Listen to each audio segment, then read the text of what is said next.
Hey guys, welcome to a new process for this Batman commission for Basel Comic Con. I'm gonna try to walk you through my process and my thoughts. For this, as I always focus on, I like to do my own take and my own designs especially when I'm doing Batman. There's just so much to do there, so I just have fun with it. I took some inspiration from the Daredevil recent outfit. I wanted to test it and see how would Batman look on that. So there's some influence on that. It's just if you've been following my work, this is the stuff that you would usually see me do. I'm gonna walk you through my plan on this. I'm gonna ink with blacks this time, just because it's Batman. I think blacks always work with him, but I'm not gonna go with straight black dark areas right away. I'm just gonna work on the outlines and some of the details, and then I will start building gradually into the blacks as I go, just because I like to leave some subtle shadows and tones around the whole place. I'm still not sure if I will be doing ink wash or markers. This will be colored, but again, this is just broad guidance of what I think I'm gonna do, but that can all change as it always does, because it's just part of the fun. It's just not knowing exactly what I'm gonna do, but that's at least the immediate plan right now is just to ink this first and then figuring out how to do the colors and all that. This time I'm just keeping it simple, so I'm gonna be using microns, just number 3, number 1. We'll be using mechanical pencils, but we're gonna be using this brush and this one for the outlines. I mean, these two are great for outlining and doing heavy line weights, stuff like that. But I think I'm gonna be starting with just simple lines with these two only. And yeah, let's get to it.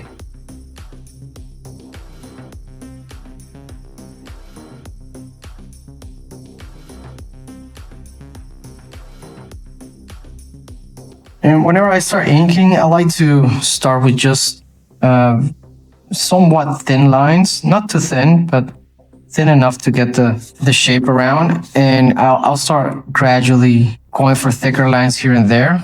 It's one of the rules that I tend to follow whenever I'm working, is just to build up to things, whether it's line weight, colors, values, all of that. It's just, instead of attacking it on the first stab, I think doing it gradually kind of builds up the momentum, and sometimes you end up with a more interesting subtleties around the whole artwork.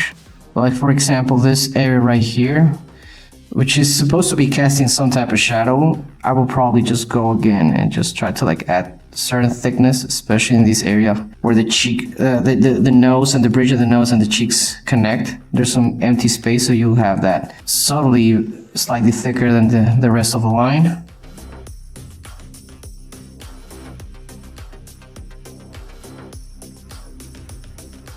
Again, as you can see, I made a thicker line than these because this will be projecting a shadow. I could probably do the same thing here, just because I want the helmet to read as if it's laying on top of the face rather than being like a mask very glued to it.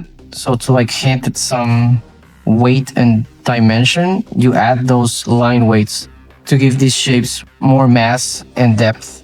It's just something very subtle, but those subtle line weights can do miracles when you're trying to portray mass and shape.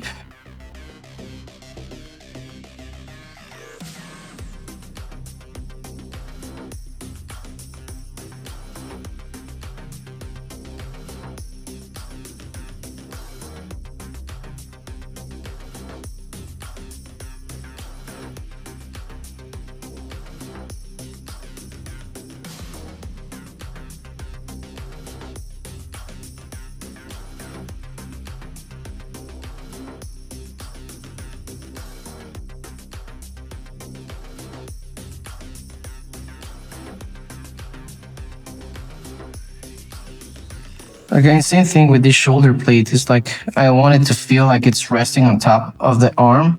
So adding those casting shadows with the black ink and adding some line weight, because it's all it is. It's just a mix of thin lines with thick lines. And by placing them in the right spots, you add that mass and structure and depth to them.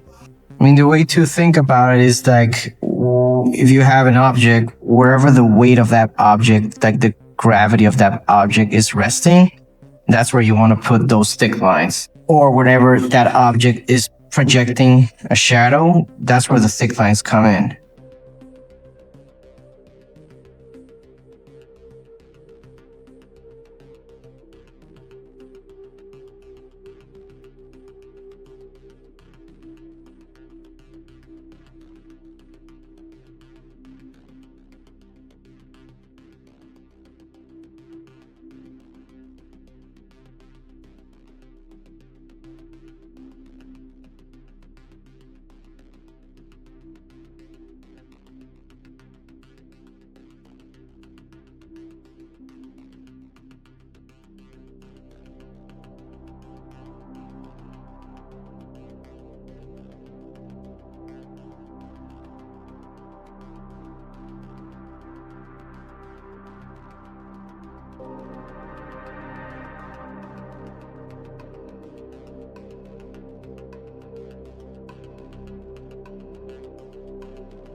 So right now the inking is pretty much done.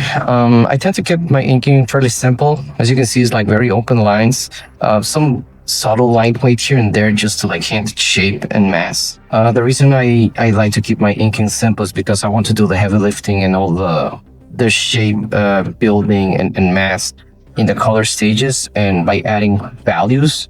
So that's what I'm going to be focusing right now. I'm going to start laying the values right now, just like general flat tones, and start adding color. My plan is for this to be like a very warm piece.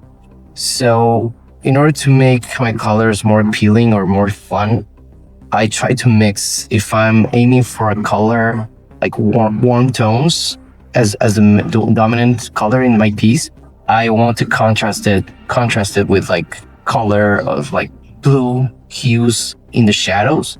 It's like a very subtle play of like cold shadows with warm highlights, or the opposite. If I'm going to be a dominant color of blues or like cold tones, I like to contrast it with like warm shadows.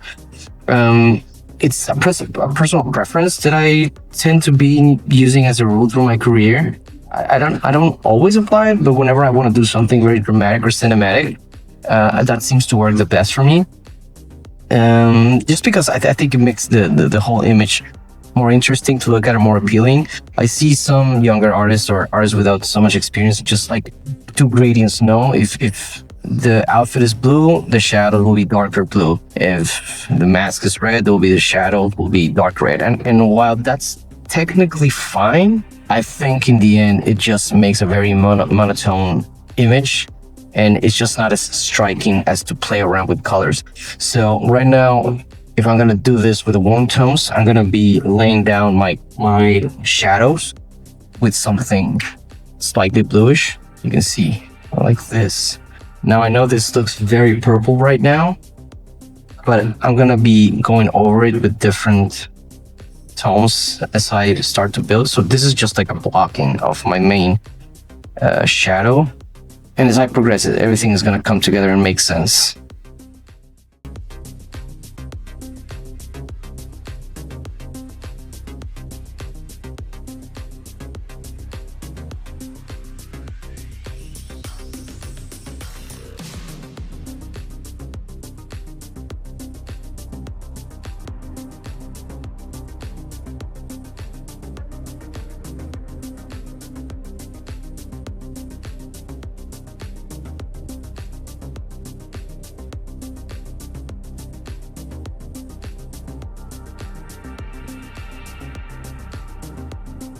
But right now, my whole block is the shadow. The first pass is done. My plan is to right now go with inkwash and just lay all my midtones on his suit.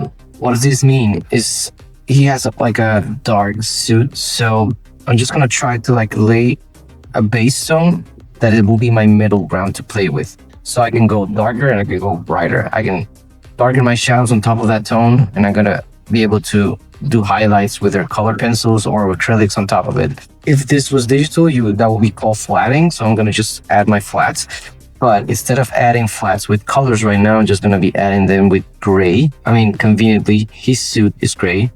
But again, I'm gonna start building color because after that, I may go with like an airbrush and just try to like give the whole piece some hues of red. So that way you'll have this subtle tones of red, gray with the cool shadows underneath. Again, I've never done this process exactly like this. So I'm intrigued by what results I'm gonna get with it, but let's see. So right now I got my ink wash ready. I'm using just some little black ink. I mixed this with some water and I tested on a piece of paper just to see when I mix it how diluted the black ink. This by itself is very black.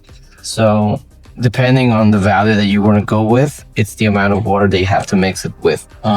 So I just did a couple of tests, let it dry out and see the tone that I have once it's dry. So right now I'm pleased with the result that I have. So I'm just gonna be laying all my flats. Kind of like the same way a watercolor would work. It's the same process, just making sure that you have a brush that holds a lot of ink. And I'm just gonna be flattening this whole outfit with ink wash first.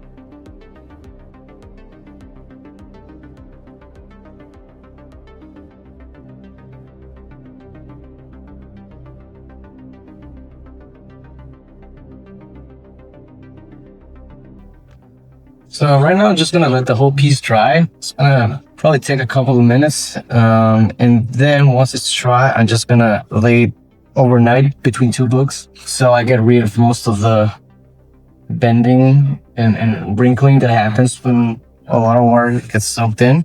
That's usually very helpful, and it should be a mostly even dark surface. There might be subtle value changes here and there, but I'm not worried about those. I think those are going to be very helpful at the end. But right now I'm just trying to get, after this, I'm just going to try to get like a subtle value changes to like try to capture the mass of how the arms, the torso are shaped.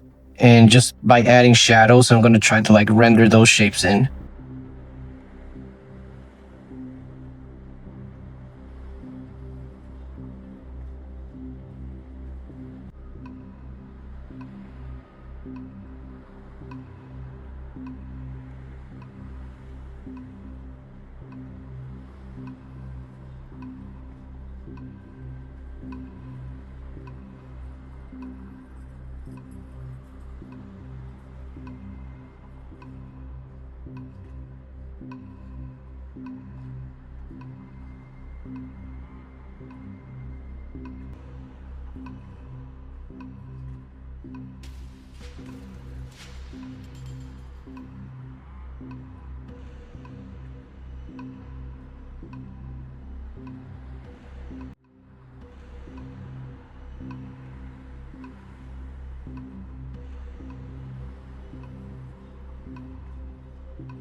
Hey guys, so right now I'm gonna test the airbrush just to give it a general glaze. I want the whole image to be slightly orange.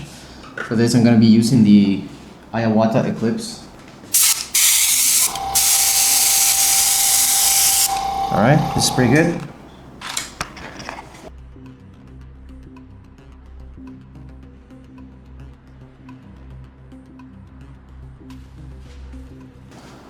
Alright, so that's pretty much it.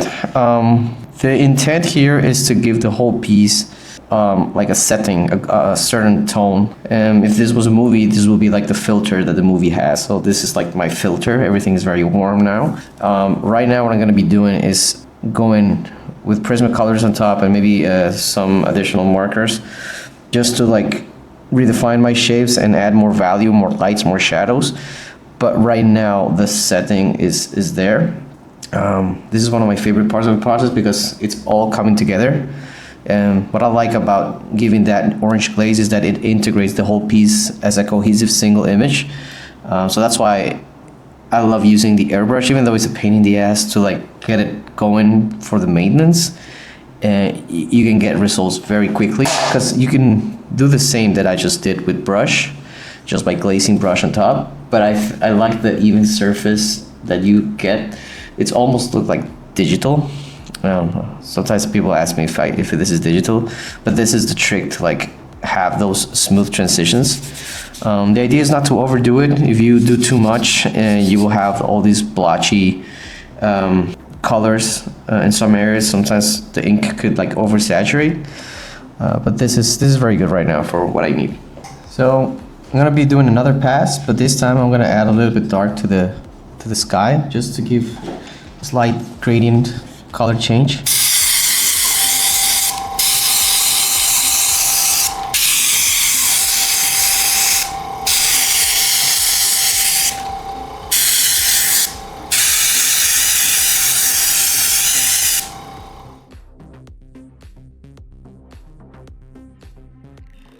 So right now I'm going with the Prismacolor, just adding some blushes on the skin, adding some saturation with the reds, just reinforcing the theme of my warm tones right now. I'm just going with the flow with whatever my gut is telling me. Like I know my plan at the beginning was to do some cool shadows, but I don't know, I'm feeling drawn to this right now. And as I always say, it's like one thing is what I have in my head as the plan, and usually the piece will start taking me to its own direction in a way, and I just trust my gut feeling to whatever I feel it's working best. So right now for me, this is like the path that I'm leaning towards to. Like I don't want to fight it back. I feel like my gut is telling me this is the right way to go, so that's why.